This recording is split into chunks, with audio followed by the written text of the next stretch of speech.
Hey guys, I'm back with a new video. In this video, let us solve a problem of printing a matrix in spiral form. So given a two-dimensional array, we need to print it in spiral form. So let us take an example. So 1, 2, 3, 4, 5, 6, 7, 8 and 9. So the output for this should be 1, 2, 3. So 1, 2, 3. And then we go down, so 6, 9, 6, 9, then 8, then 7. So we move left from 9, 8 and 7. Then we move up 4. And then we move to right, so 5, which is our last element to be printed for this two-dimensional array. So this is our final output for this matrix. So let us understand a very simple approach for solving this problem. Now the problem can be solved by dividing or segregating this matrix into rings or boundaries. So let me demonstrate this. Let me use some other shade. So if you observe here, the elements of the outer ring, which is this one, are printed first in a clockwise fashion. So first 1 gets printed, then 2, then 3, then 6, then 9. Then we move to 8, then 7, and then 4. So this dotted line or dotted boundary represents the outer ring.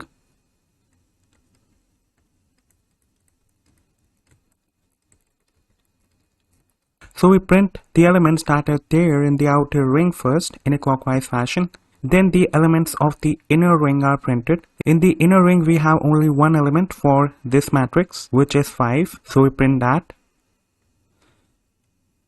at the last. So printing a matrix in spiral can be considered as a problem of printing these rings starting from the outer boundary and moving towards inside. So we will basically be needing for loops which prints all these elements. Each for loop that we will define will represent a single direction movement along the matrix. So we will need a for loop to print the top boundary, which is represented by 1, 2, 3.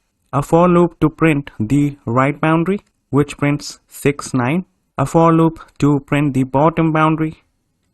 So 8 and 7 will get printed in that. And a for loop to print the left boundary. And then once we are done with the outer boundary, we move towards the inner boundaries, right? So the first for loop will represent the movement from left to right.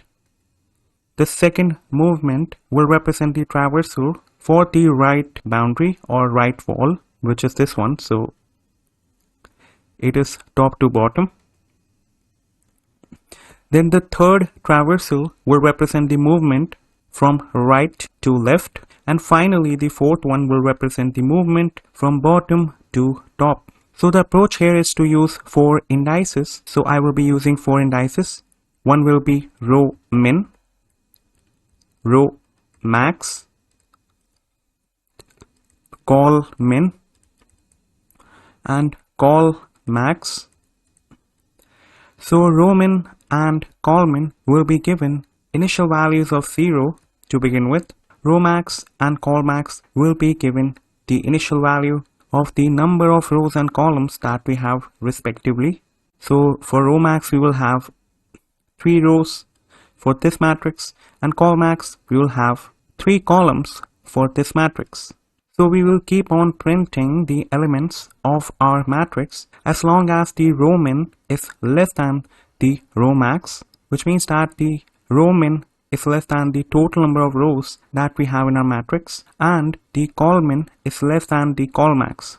So each time we will iterate over the boundaries that we have in our ring. So first we will print the top row, and once we are done printing with the top row, we will start printing from here, and then we go on till 9. Then once we are done with the right boundary, we start printing from here, cover the entire bottom boundary. Once we are done with the bottom boundary, we print this, and then we move to 5. And once we are done printing 5, we are done with printing the entire matrix in spiral form, right? So let me make the process a bit easier for you by writing the code. So here let us create a new file and name it as matrix spiral.js. So here let us define a function matrix spiral, and this expects to get a matrix. So let us name it as elements. Now here we need to define our 4 indices that I mentioned just a while back. So let rowmin set this to 0.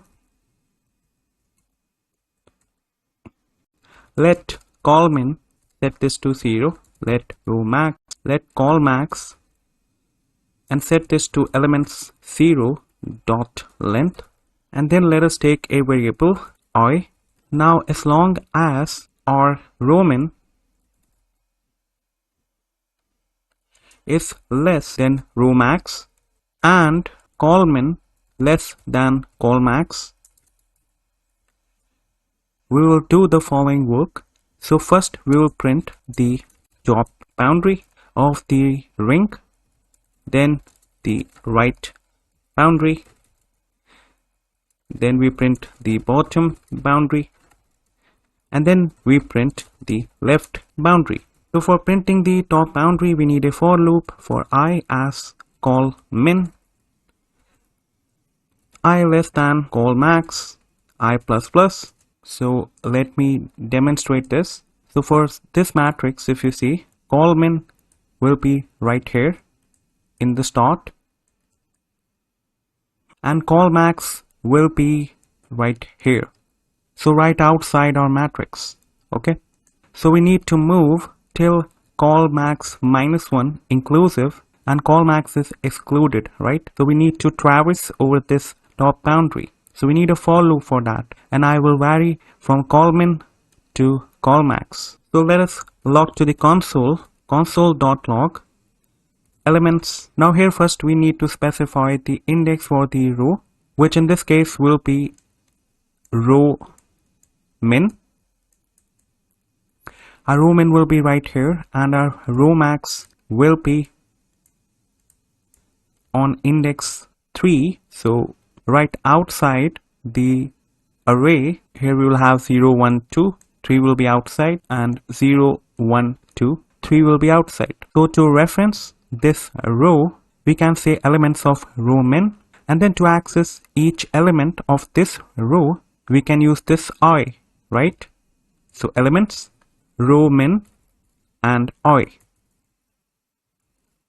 So this will print the top boundary, and then once we are done printing the top boundary of our matrix, we will increment the row min by 1. So row min will come right here. Once we are done printing with this top row, and then we will start printing from 6 and down, right? So here let us increment row min by 1, and now let us print or focus on the right boundary. So let me copy this code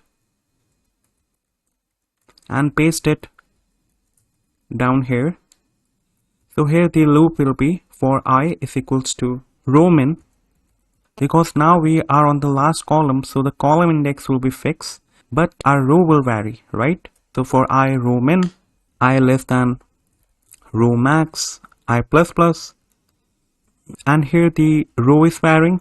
The column will remain the last column, which we can reference as callmax -1, right? So this should print the right boundary. Now once we are done printing with this right boundary, we decrement callmax by 1. So callmax will come right here.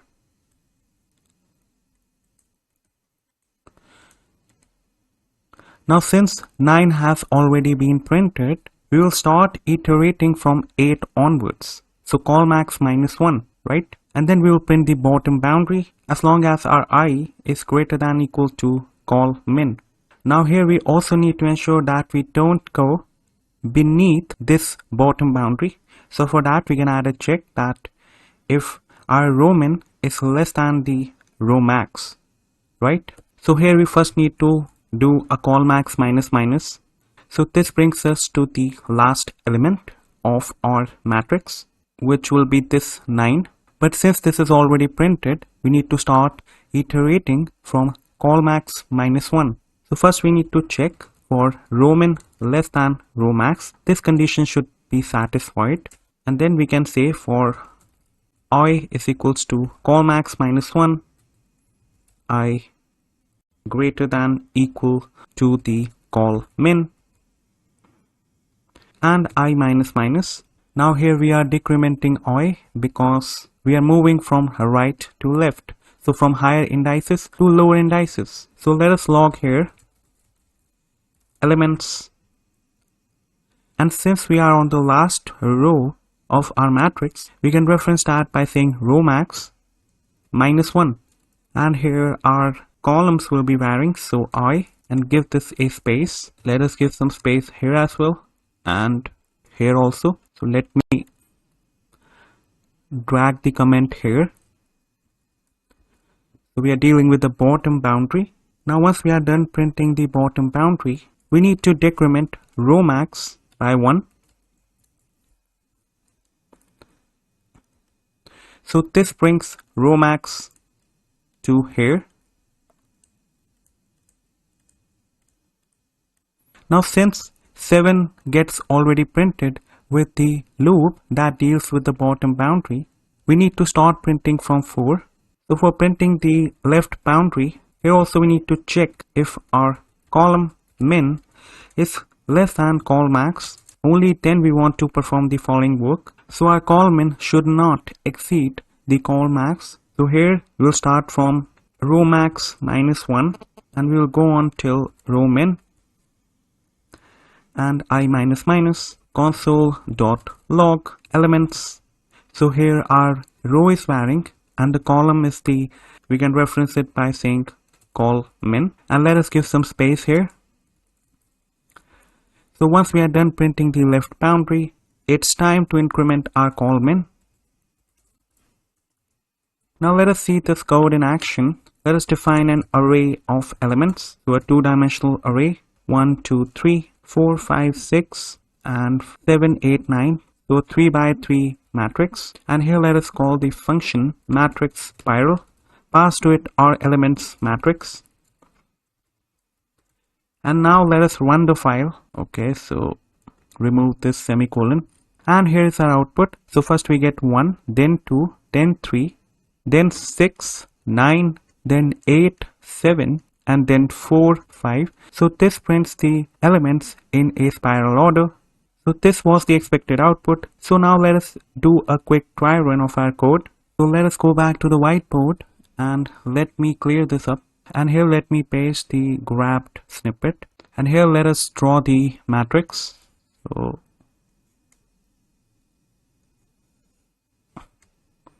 1, 2, 3, 4, 5, 6, 7, 8 and 9. For the row, the indices vary from 0 to 2,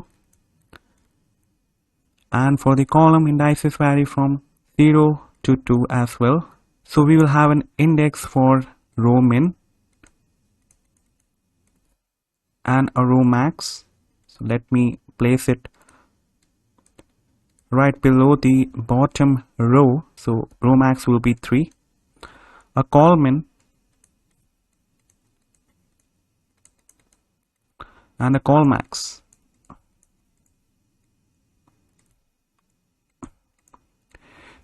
So these are described by these 4 statements. So elements.length is 3 and elements of 0, which is this first row, dot length is also 3. So call max is also 3. Then we declare a variable I. Now as long as the row min is less than row max and call min is less than call max, we perform the following work. So our first priority is to print the top boundary. So I will vary from call min to call max. So call max is exclusive. So I here for the top boundary will vary from call min to call max minus 1, and call max is exclusive. And elements of row min here will give us access to this entire row, right? Because row min is 0 here. So elements of 0 will give us this top row, and we can vary this I to print elements of this row in order. So elements of 0, 0 will print 1, elements of 0, 1 will print 2. Elements of 0, 2 will print 3. So here I is varying from colmin to colmax minus 1 and gives us all the elements one by one. So 1 gets printed, then 2, then 3. Now the next step is to increment Roman by 1, because now our priority is to print the right boundary, but we need to increment Roman by 1 because 3 is already printed, right? We don't want to print 3 again. So Roman will get incremented by 1 and will now come on the second row. So now our I will vary over the rows. Our column is fixed. That is, now our priority is the last column that has an index of 2, which is colmax minus 1, as you can see right here. And I is varying from row min, that is from 1 to 2. So row max here is 3. So from 1 to 2, and 3 is exclusive. So we print 6, then we print 9 with this for loop, and then we do a colmax minus minus. So this brings us to the last column.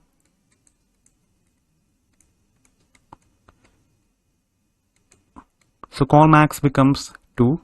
Now we start from this element, right? So we assign I to colmax minus 1, which makes I as 1 for this bottom row, and we go on till colmin, which is at 0.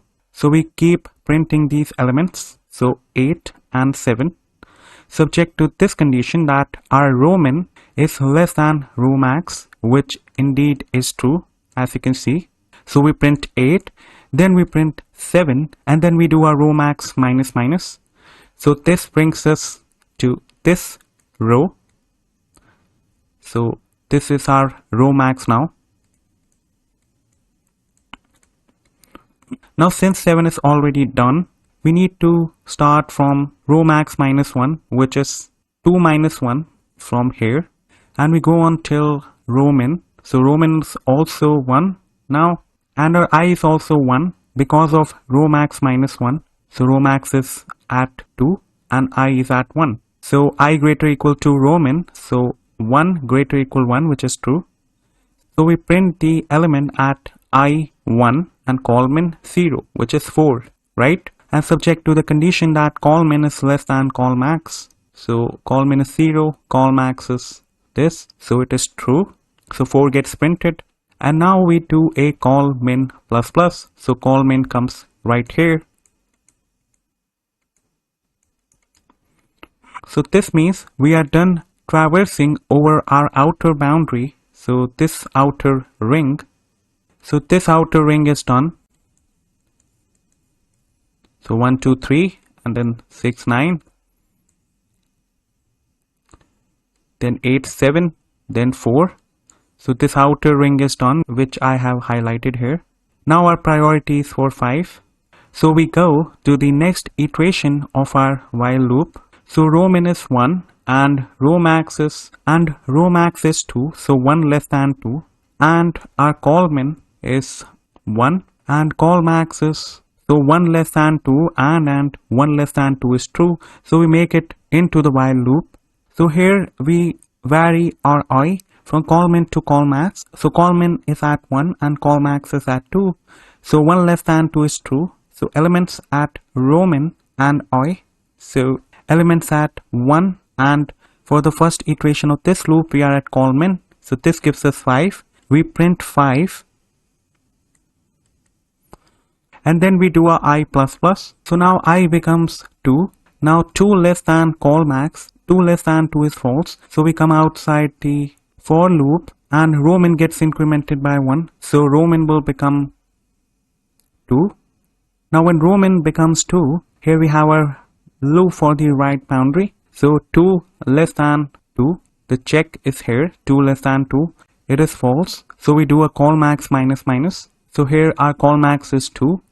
We make our colmax as 1 because of this statement, colmax minus minus. Then we go into this if check, if row min is less than row max. So row min is 2 and our row max is also 2. So 2 less than 2 is false. So we don't make it into the if check. Our callmin is 1 and our callmax is also 1. So we don't make into the if check, and then we go for the next iteration. But before that we need to check this condition. So row min is 2 and our row max is also 2. And then callmin, which is 1, we check it against 1, so 1 less than 1. Both are false, so we don't make it into the while loop, and this is our final result, right? So finally 5 also gets printed. So our output is 1, 2, 3, 6, 9, 8, 7, 4 and 5. So this was the complete dry run of our code on printing the matrix in spiral form. So if you liked this video, make sure to subscribe to the channel for more such videos, and I will see you guys in the very next one.